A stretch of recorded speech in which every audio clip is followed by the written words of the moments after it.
Assalamualaikum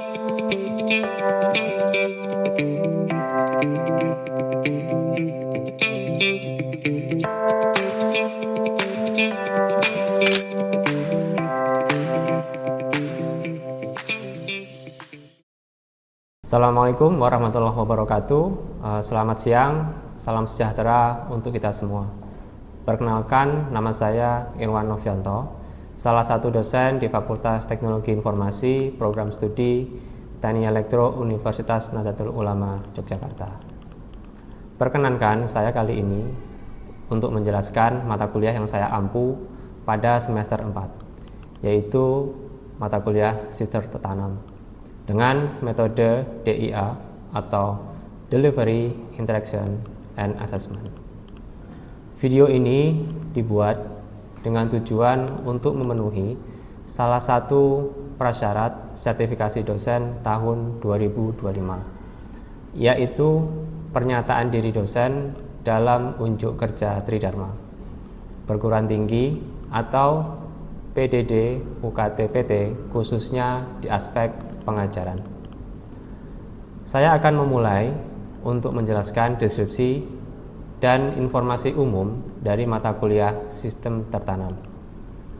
Mata kuliah ini merupakan mata kuliah wajib bagi mahasiswa semester 4 pada program studi Teknik Elektro Fakultas Teknologi Informasi Universitas Nahdlatul Ulama Yogyakarta. Mata kuliah Sistem Tertanam ini memiliki bobot sebesar 3 SKS teori selama 1 semester ke depan. Bahasa pengantar yang digunakan pada mata kuliah ini adalah bahasa Indonesia. Mata kuliah Sistem Tertanam bertujuan untuk membekali mahasiswa dengan pengetahuan konsep, keterampilan tentang sistem tertanam yang meliputi istilah-istilah dalam pengantar sistem tertanam, arsitektur sistem tertanam, pemrograman pada sistem tertanam, simulasi dan pengujian dengan sistem tertanam, pemecahan masalah dalam sistem tertanam, optimasi performa sistem tertanam, dan analisis proyek dengan sistem tertanam. Capaian pembelajaran lulusan atau CPL Program Studi S1 Teknik Elektro yang dibebankan pada mata kuliah ini yaitu ada 1. Mampu mengidentifikasi, merumuskan, menganalisis, dan menyelesaikan permasalahan teknik elektro. Untuk capaian pembelajaran mata kuliah atau CPMK pada akhir perkuliahan ini ada 4, yaitu 1. Mampu memahami konsep sistem tertanam dalam konteks aplikasi dunia nyata pada sistem kontrol otomatis. 2. Merumuskan solusi desain sistem tertanam termasuk pemilihan komponen, teknik pemrograman yang sesuai untuk menyelesaikan permasalahan teknis dalam pengembangan perangkat keras dan perangkat lunak yang mendukung aplikasi teknik elektro. 3. Menganalisis performa sistem tertanam dan mengevaluasi keandalannya melalui uji coba, simulasi, dan pemodelan, serta melakukan troubleshooting dan optimasi untuk meningkatkan efisiensi sistem tertanam secara keseluruhan. 4. Mampu menyelesaikan permasalahan teknik elektro secara kolaboratif dalam tim dengan menerapkan pendekatan rekayasa yang berbasis pada metodologi pengembangan perangkat lunak dan hardware, termasuk komunikasi dan dokumentasi teknis yang jelas. Referensi yang digunakan di mata kuliah Sistem Tertanam yaitu yang pertama, Pernantin Taringan, yaitu dengan judul Sistem Tertanam atau Embedded System. Penerbitnya adalah Geraha Ilmu tahun 2023. Kemudian yang kedua adalah Iniowski dengan judul Embedded System, Hardware, Design, dan Implementation. Penerbitnya adalah Wiley 2012. Sistem pembelajaran di mata kuliah sistem tertanam dilaksanakan secara sinkronis dan metode pembelajaran aktif yang mengutamakan peran dan keaktifan mahasiswa dalam proses pembelajarannya, yaitu pembelajaran kolaboratif, diskusi kelompok, penugasan berupa studi kasus melalui LMS, di mana UNU Yogyakarta biasa menyebut dengan SIAKAD. Pembelajaran mata kuliah sistem tertanam ini dilakukan selama 16 kali pertemuan, di mana 7 pertemuan pertama adalah sebelum ujian tengah semester atau UTS. Kemudian pekan UTS yaitu adalah pada pekan ke-7, berikutnya sebelum ujian akhir semester atau UAS, dan ditutup dengan pekan UAS. Metode pembelajaran yang digunakan bergantung dari bahan kajian, yaitu materi pembelajaran yang akan disampaikan. Misalnya, seperti awal pertemuan akan berisikan banyak teori, lalu sebelum UAS akan berfokus pada diskusi kelompok dan penyelesaian studi kasus dengan metode pengujian yang diajarkan. Bentuk perkuliahan secara sinkronus dilakukan secara tatap muka di ruang kelas maupun menggunakan tool web conference seperti Google Meet dan Zoom. Adapun SIAKAD atau LMS di UNU Yogyakarta memfasilitasi mahasiswa dalam berdiskusi perihal mata kuliah sistem tertanam dan penugasan secara mandiri maupun kelompok itu melalui Adlink SIAKAD UNU Yogyakarta. Evaluasi pembelajaran mata kuliah sistem tertanam didapatkan dari kuis interaktif, penugasan, diskusi kelompok, UTS, dan UAS. Kuis interaktif dilakukan sebanyak 3 kali dan penugasan terstruktur baik secara mandiri maupun kelompok dilakukan sebanyak 4 kali. Lalu dilanjutkan dengan diskusi kelompok di mana penilaiannya didasarkan pada rubrik diskusi yang di dalamnya memuat keaktifan setiap anggota kelompok. Sedangkan UTS dilakukan dengan mengerjakan soal uraian. Dan UAS dilakukan dengan membuat tugas besar, membuat proyek studi kasus berbasis sistem tertanam. Pembobotan setiap evaluasi hasil pembelajaran adalah yang pertama, aktivitas partisipatif yang terdiri dari keaktifan itu 7,5%, kemudian kehadiran 7,5%, dilanjut hasil proyek UAS yaitu adalah 40%.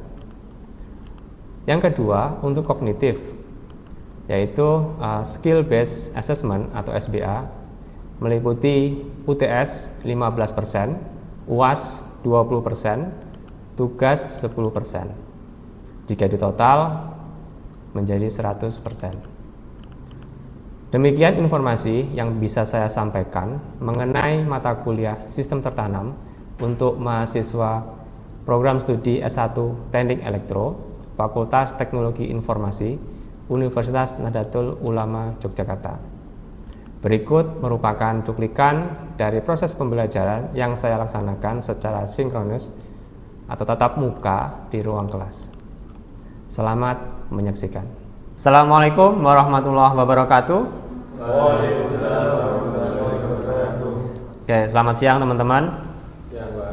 Oke, hari ini adalah mata kuliah sistem tertanam. Kita masuk ke pertemuan ke berapa? 12. Oke, pada mata kuliah hari ini kita akan membahas terkait dengan pemecahan masalah dalam sistem tertanam. Jadi kita tahu ya. Jadi kalau dalam sistem tertanam itu ada berbagai masalah. Oke, saya akan menjelaskan beberapa poin di mata kuliah hari ini. Jadi yang pertama, kita ada tujuan ya. Jadi tujuan pembelajaran kita itu adalah memahami konsep, di mana dalam masalah sistem tertanam itu kan ada berbagai macam masalah. Kemudian yang kedua itu adalah mengidentifikasi. Nanti sebagai contohnya adalah penerapan nyata pemecahan masalah. Nah, ini contohnya nanti studi kasusnya nanti saya akan menjelaskan terkait dengan sistem monitoring berbasis IoT untuk lahan wakaf. Oke. Next. Nah, kita tahu ya, jadi sistem tertanam itu kan adalah sistem komputer yang khususnya itu memiliki fungsi tertentu dalam perangkat.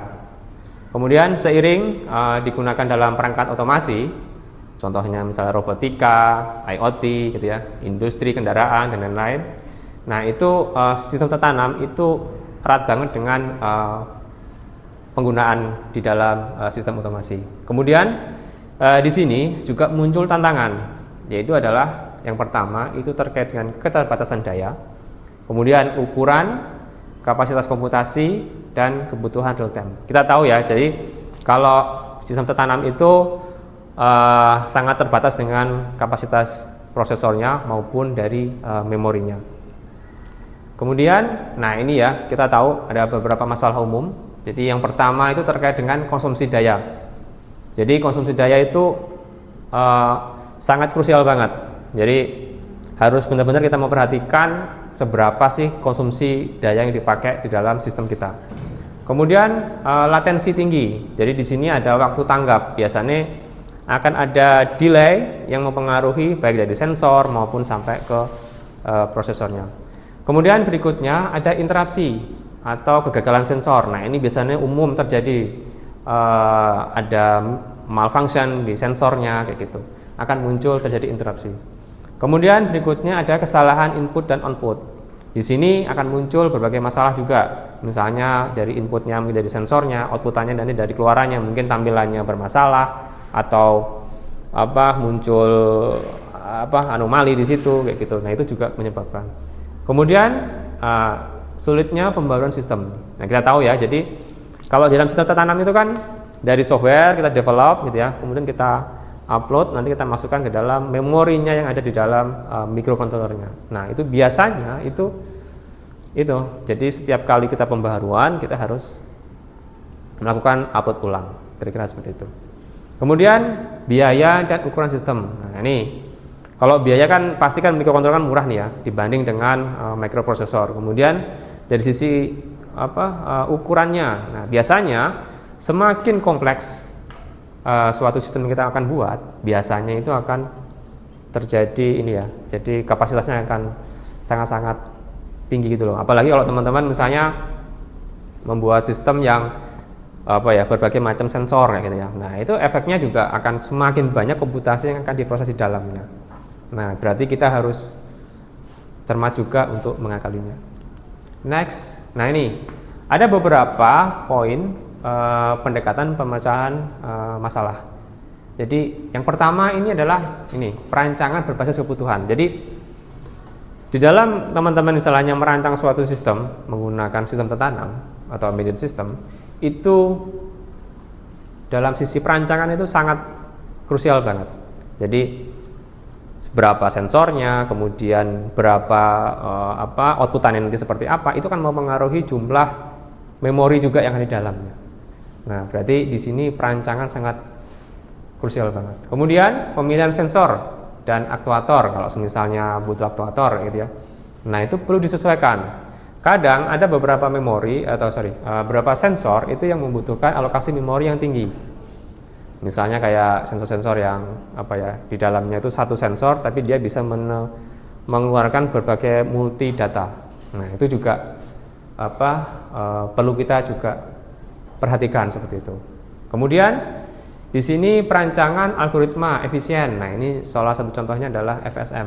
Jadi dengan FSM itu kita bisa meminimalkan. Jadi dengan nanti dengan FSM itu akan implikasinya akan banyak. Jadi terkait dengan efisiensi daya, kemudian dari memorinya itu akan kita bisa atur dari situ. Kemudian berikutnya reduksi kompleksitas. Jadi di sini biasanya gini, kalau reduksi kompleksitas hardware biasanya kadang-kadang beberapa hardware itu nggak cocok, nggak kompatibel. Misal contoh, ada hardware atau sensor yang kebutuhannya dia itu harus membutuhkan daya listrik sekitar 5 volt. Nah, sedangkan teman-teman misalnya menggunakan microcontroller yang tipe atau jenis tertentu yang dia secara defaultnya 3,3 volt. Nah, berarti di situ akan muncul nih redundansi di situ atau reduksi ya, kompleksivitas. Nah, berarti kita harus mengakali ini bagaimana data yang outputannya dari sensor itu 5 volt maksimalnya ya. Sedangkan di mikronya itu hanya 3,3, berarti kita harus menurunkan. Jadi datanya misalnya kalau dari 0 sampai 100 gitu ya, itu 0 sampai 5 volt, berarti kalau 3,3 berarti dari 0 100% ya dia 3,3. Jadi itu kita harus kompromi di situ. Kemudian testing dan debugging. Jadi ini secara sistematis ini sangat penting banget. Jadi ini ada beberapa pendekatan yang teman-teman bisa masuk nih. Jadi bisa dari sisi perancangannya, atau dari pemilihan sensornya, atau dari algoritmanya, atau dari kompleksivitas hardware tadi kayak gitu. Kemudian testingnya juga bisa. Kayak gitu. Oke, next. Nah ini kita ngomong ya dari sisi algoritmanya. Jadi kalau algoritma itu kan hari ini kita coba saya akan mengenalkan terkait dengan FSM, yaitu adalah Finite State Machine. Itu adalah salah satu metode yang logika kontrolnya itu berbasis transisi antar kondisi. Jadi nanti ini salah satu efisiensi ya. Jadi kondisi apa kemudian dijadiin apa gitu. Jadi karena ini secara sistematis, jadi nanti kita akan buat strukturnya itu sederhana dan prediktif. Kemudian dari efisien dalam penggunaan memori, itu juga penting banget nanti. Kemudian mudah diimplementasikan di microcontroller. Jadi ini kalau FSM itu masuk ke poin-poin ini. Kemudian ada 4 elemen utama ya di dalam FSM. Jadi yang pertama itu state. State adalah kondisi saat dari sistem. Jadi nanti kondisi defaultnya itu apa kayak gitu. Jadi kalau nggak gini nanti apa atau gimana kayak gitu. Nah itu ada kondisi dari sistemnya. Kemudian ada event atau input. Ini adalah pemicu perubahan state. Kemudian ada transition. Di sini adalah perpindahan antar state tadi. Kalau dari kondisi awal atau state itu kan nanti kita kondisikan nih. Jadi ada kondisi mungkin standby, kemudian ada kondisi idle atau kondisi performa kayak gitu. Nah itu sesuai dengan kebutuhan. Nah di sini transisi nanti penting. Jadi kalau misalnya gini, contoh, ini ada sensor nih untuk mengukur misalnya kualitas udara misal contoh. Di dalam kualitas udara itu kan pasti kan ada ini ya. Kalian mau ngambil sampelnya itu mau berapa? Misalnya ini dia hanya bekerja kalau pas kondisinya peak. Maksudnya gini. Ini kan kalau kita mengukur kualitas udara itu kan berarti kan akan ada parameter tertentu yang di sana itu akan gini. Dikatakan bahaya nih atau kondisi normal. Berarti nanti kita kondisikan. Ketika sensor ini mendeteksi ada gasnya itu kondisi normal, ya berarti dari sistem mikrokontrolernya akan dikondisikan misalnya dalam bentuk idle kayak gitu. Dia nggak ngapa-ngapain nih. Pokoknya kalau kondisi normal dia akan diem aja kayak gitu. Nah, ketika dia mendeteksi ada kenaikan yang ada ambangnya, misalnya ambang awas atau waspada kayak gitu ya. Nanti dia baru aktif. Nah, jadi di situ nanti itu akan mempengaruhi juga terkait dengan efisiensinya. Kemudian ada action. Nah, kalau action itu adalah respon yang dijalankan sistem. Jadi responnya kira-kira mau seperti apa kayak gitu. Oke. Nah, ini ada struktur dasar dari finite state machine. Di sini yang tadi ya, saya menjelaskan terkait dengan state tadi atau keadaan sistem. Ini contohnya adalah standby ya, on, kemudian hemat daya. Nah, biasanya kalau teman-teman punya misalnya laptop kayak gitu ya. Nah, laptop itu kan kalian bisa mengatur modenya kayak gitu ya. Modenya misalnya kalau aku lagi mau main game ya berarti modenya di performanya di bagian high kayak gitu. Tapi kalau pas lagi main ngetik atau dengerin musik atau apapun itu kan udahlah itu pakai model yang hemat energi misal kayak gitu. Oke, terus kemudian ada event. Event di sini ada data sensor. Misalnya suhunya melebihi. Kemudian ada transisi tadi perubahan. Kemudian ada action. Di sini ada tindakan nih seperti mengaktifkan alarm atau apapun itu kayak gitu. Nah, ini siklusnya ya di dalam FSM. Jadi membaca input, menentukan state, kemudian menjalankan aksi. Oke. Nah, di sini nanti contoh-contohnya. Jadi mengapa sih kita harus butuh FSM gitu ya? Jadi di sini yang pertama adalah efisiensi energi ya, itu poin paling penting. Kemudian ada reliabilitas. Di sana ada struktur gitu ya, meminimalkan kesalahan logika. Kemudian ada responsif, ada real time terhadap input dari sensornya. Kemudian ada sederhana. Ini contohnya ya. Di sini ada kontrol lampu lalu lintas, kemudian mesin, kemudian ada perangkat IoT.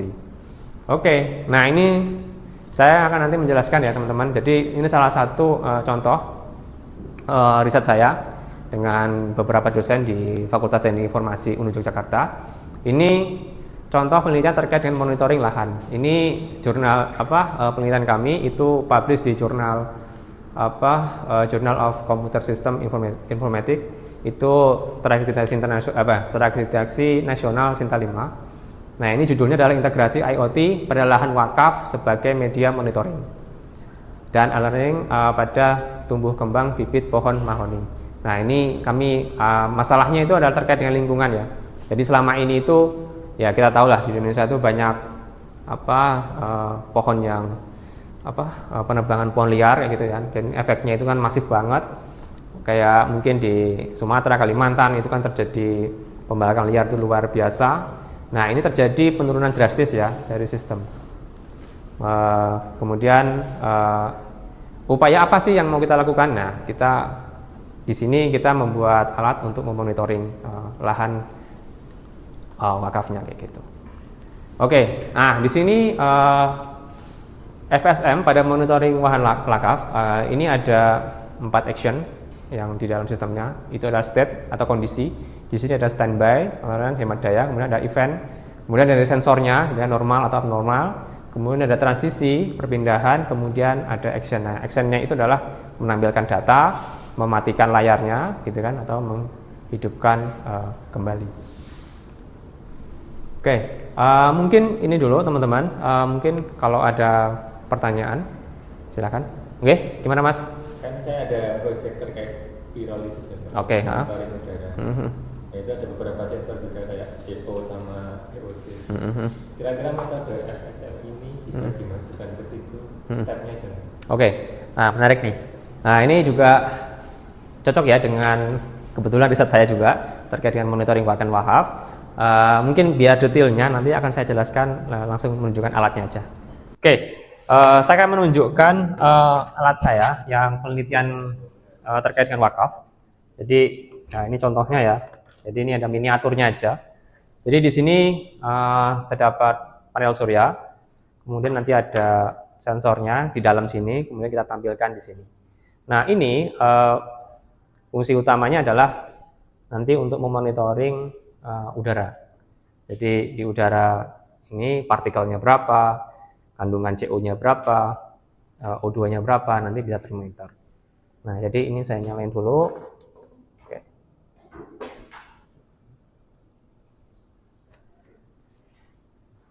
Oke, muncul ya? Sebentar.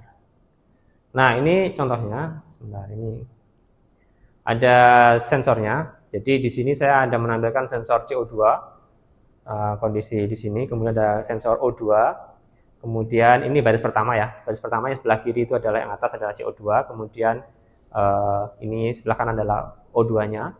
Kemudian ada partikel. Jadi di sini partikel kita ukur 2. Jadi partikel 2,5 ukuran ppm-nya.